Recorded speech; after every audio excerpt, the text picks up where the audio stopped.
everybody. Welcome to Baking at Home with Theo Chocolate. My name is Katy. I am one of the chocolatiers at the factory here in Seattle.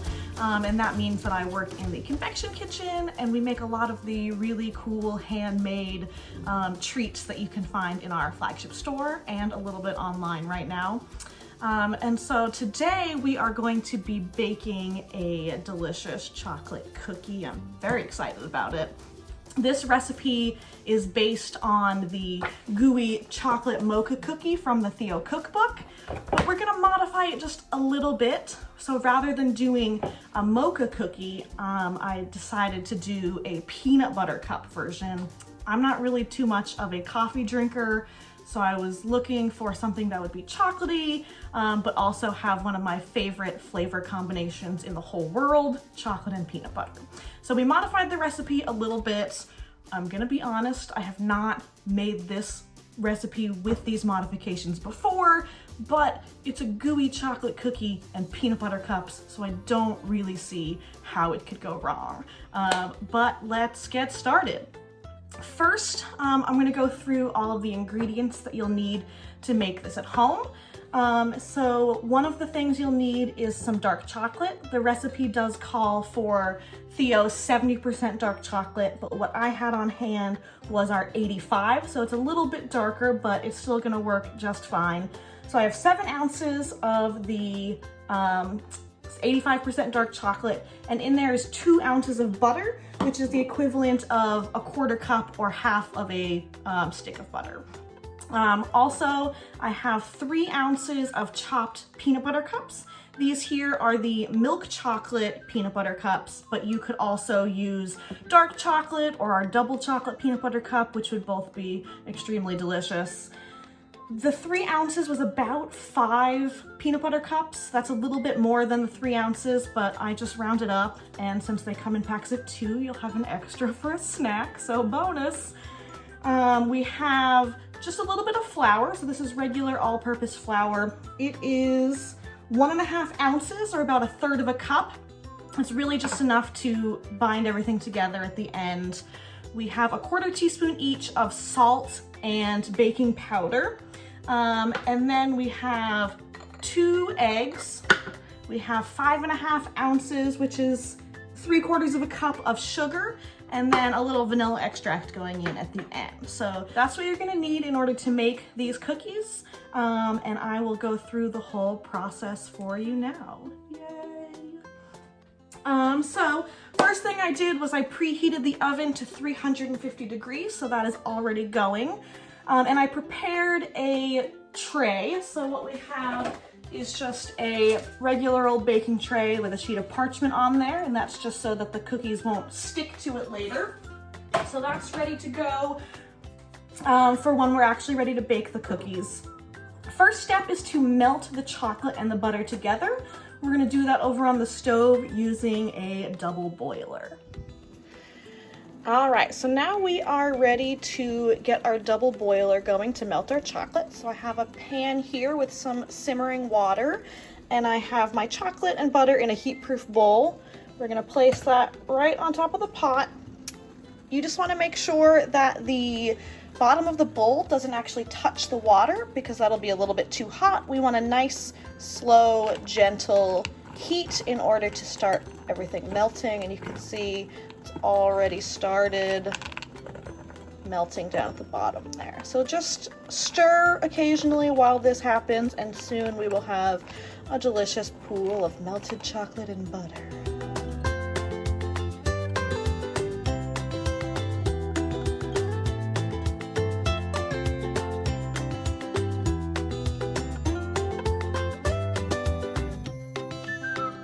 All right, so now we have our chocolate and butter mixture fully melted out. We're just gonna set that aside to cool for a little bit. While that's cooling, we can mix our dry ingredients together. So in this case, this is our flour, our baking powder, and our salt.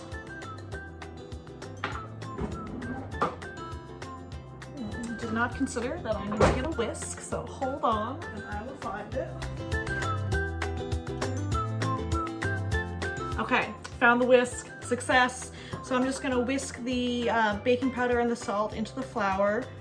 The recipe does say to sift the salt and the baking powder into the flour, but I do not have a sifter, and I've not really found that it makes that much of a difference in this instance. So a quick whisk and you should be good to go.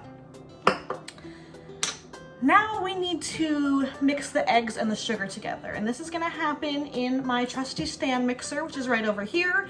This is something that you can do by hand with, just a whisk in a bowl. It'll take a little bit longer, and I probably don't have the arm strength to do that, so we're gonna rely on the mixer over here. So it's 2 eggs into the bowl of the mixer.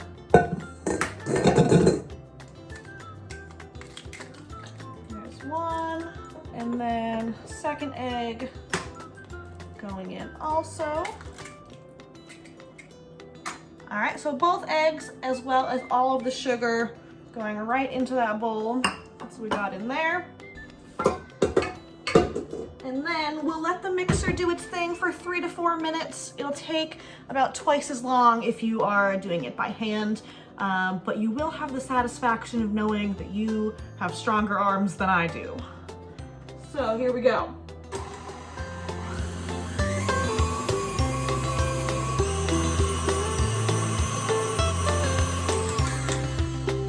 Quick note to say, while this is mixing, this is a perfect time for a dance break,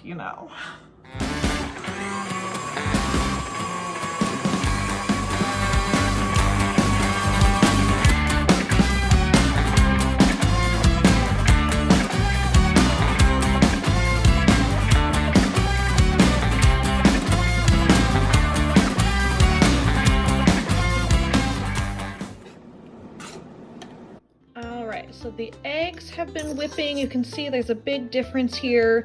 They are much bigger in volume. They're light, pale yellow in color, and that is exactly what we're looking for. So I took it off the mixer. We'll get rid of the whisk attachment here. Now that we have the eggs and the sugar where we want them, we're gonna add a little bit of vanilla extract. So that's 1 teaspoon. It's gonna go right in there.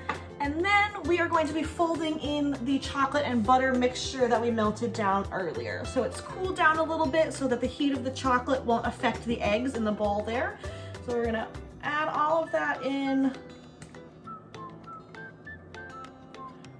I'm using my favorite spatula. You can feel free to use yours if you have one. If you don't, I highly recommend that you get a favorite spatula.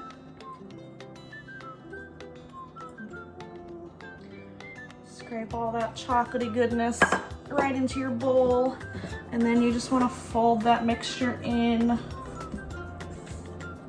Get everything nice and combined.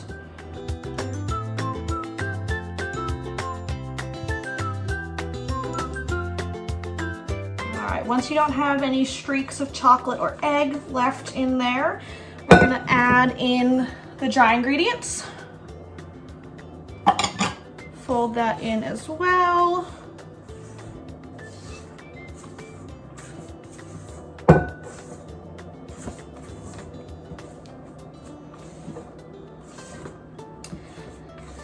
And then we're going to be adding the peanut butter cups. And I mentioned that we were doing chocolate and peanut butter earlier in the video. In the recipe as it's written, we would just be adding in some chopped chocolate at this point, but because I really want that chocolate peanut butter combination, which is, in my opinion, one of the best things you can add to chocolate is peanut butter. So we're gonna go ahead and add our peanut butter cups in, and you guessed it, we will fold those in as well.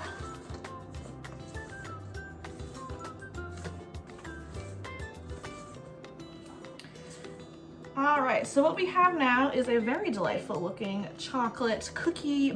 It's more of a batter than a dough. It's fairly loose. It's not gonna be quite as firm as like a chocolate chip cookie dough or something like that. But we are going to get ready to scoop these cookies onto our sheet and get them in the oven so that we can eat 1 or 2 or 12. All right, so for scooping our cookies, I'm going to be using 2 spoons in order to get our blobs of cookie batter onto the sheet. If you have a portioning scoop or a cookie scoop one of those little ice cream scoops with a little lever. That's a great way to make sure your cookies are all uniform. They're all gonna be the same size and therefore bake evenly.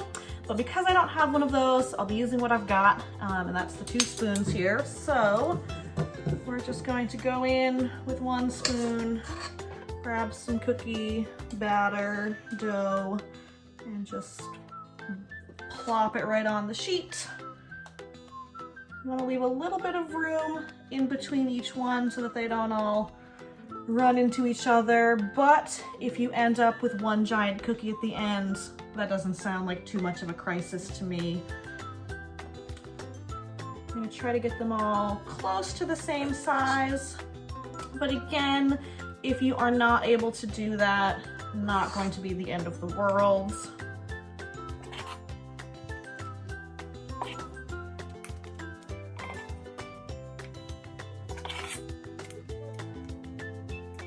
So now that I have a few cookies on my sheet, we're going to add one final ingredient that I forgot to mention at the beginning of the video, and that is a little bit of flaky sea salt. Just a little bit to sprinkle on each one.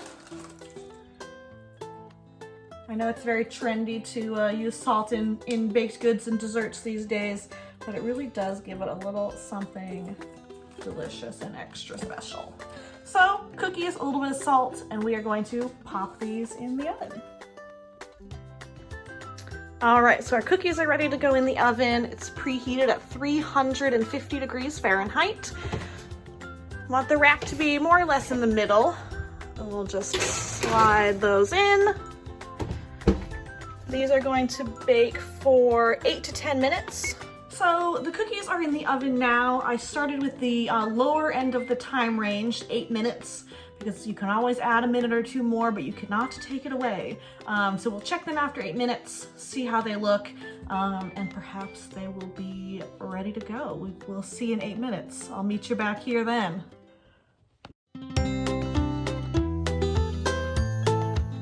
10, 9, 8, 7, 6, 5, 4, 3, 2, 1.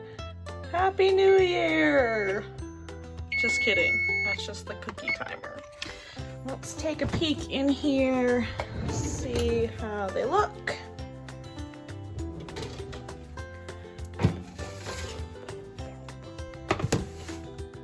Oh, they do look pretty delicious. I think they could use just a smidge longer. They still look a little bit too soft. So I put the cookies back in for another 2 minutes. They will continue to cook a little bit on the pan, so I don't want to go too far, but they were still looking a little bit too gooey, if there is such a thing. So here we have the finished product. These are our gooey chocolate peanut butter cup cookies. They look nice and puffy. They're set up a little bit around the edge, but still nice and soft in the center. I think they look pretty darn tasty, and I am very excited to start munching these. They are going to be a little bit fragile and delicate, so if you try to pick one up now, it might fall apart. It probably is going to taste just as delicious, but for presentation's sake, just let them cool right on the pan. It is very hard to wait until the cookies have cooled to eat one. You may notice that yes, there is one missing. That is because I ate it. And no, I did not wait for it to cool down completely, and it was amazing.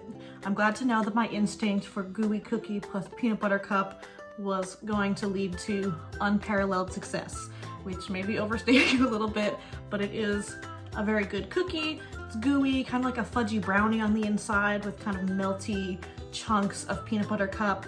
So if you are a fan of chocolate and peanut butter, highly recommend that you bake these at home. But if not, you can absolutely go for the traditional mocha cookie that the recipe was based on. You could add mint chocolate. We have a really delicious 70% mint dark chocolate bar. That would be really great in here. You know, ginger, raspberry. The possibilities are endless for what you could put into this. So use whatever you have at home, add in, you know, different inclusions. You could add nuts, you could add, really the sky's the limit. So really looking forward to see what everyone bakes at home. Thank you so much for watching this video. If you liked it, please make sure you share it with your chocolate loving friends. You hit the like button and you subscribe to our channel. That way you can get lots more delicious chocolatey content. Again, thanks so much. Have a wonderful day.